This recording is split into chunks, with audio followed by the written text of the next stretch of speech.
Professor Anshu Joshi from the Center for American Studies at Jawaharlal Nehru University, New Delhi, joins us. Professor Joshi, welcome to DD India News Up. Now, Biden and Trump appear to have toned down their rhetoric. Will it hurt or help their respective campaigns? I think when we look back in the recent past and the way both the candidates, Trump and Biden, have put forward the agenda of their parties, I think it's going to help what they have decided now to keep the track on the agenda that they are trying to push forward. And we all have seen that in the presidential debate that held recently, Trump came out as a clear-cut winner. He was declared as a winner by the polls and people and experts. And there, Biden actually lost the edge. Also, I would like to say that recently how Trump has survived this assassination attempt. After that, a lot of things have changed in the politics of United States of America. And though now in this 2024 Republican National Convention, Trump has been chosen as the official nominee from Republican Party as the official candidate for the post of president in the ongoing presidential elections. The final, elections are going to happen in the month of November this year. We would wait for the similar convention from Democrats' side to be held in the month of August. And though we all know that Biden is going to be chosen as the official candidate by Democrats, the way both are campaigning and giving these statements, I think what has happened in recently, Ramesh, both need to focus on now the principles of their parties and the agenda with which the parties have been working. Now, Professor Joshi, what did you make of J.D. Vance as Trump's pick for vice president?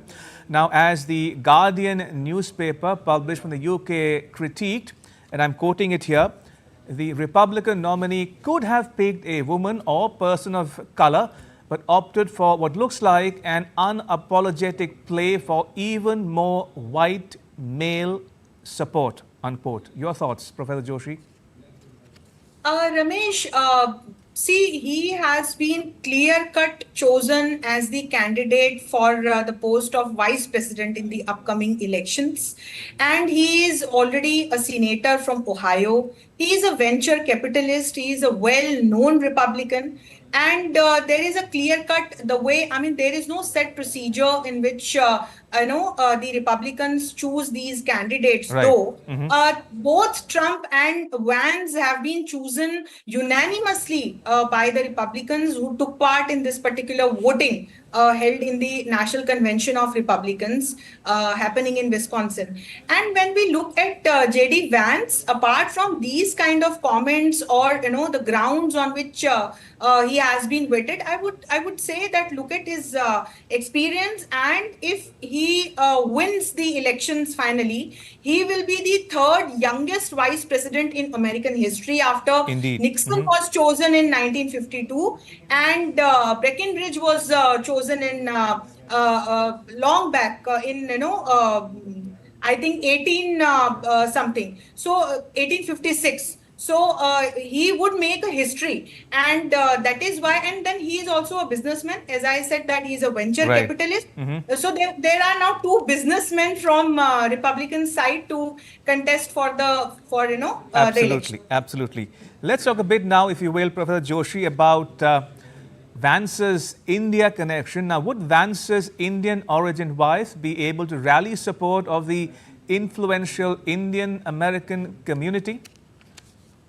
Definitely, Ramesh. And if we look at the participation and the power of Indian diaspora living in United States of America, we have seen that how all these politicians who have their roots from India not only get support from the American Indians, they also try to strengthen the bilateral relationship between India and United States of America.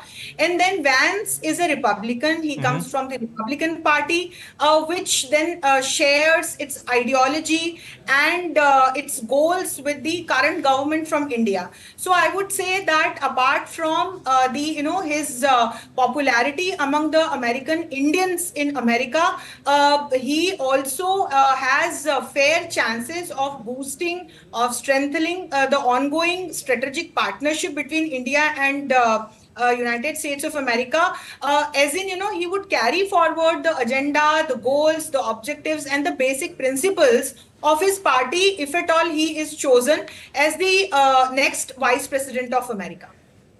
Now let's just briefly before we close, Professor Joshi, I want to ask you a question that everyone seems to be asking these days. Opinion polls put Trump ahead of Biden before the attempt on his life.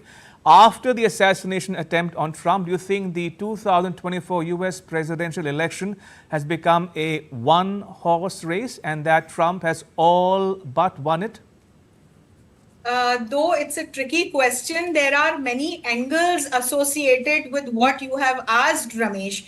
First and foremost, chronologically, if you see from the beginning, we have seen that how this time Trump had already had an edge in the campaigning. Then we all could see that how Biden was losing on the grounds of his health, right. The kind of mistakes that he has been making while addressing people in different campaigns.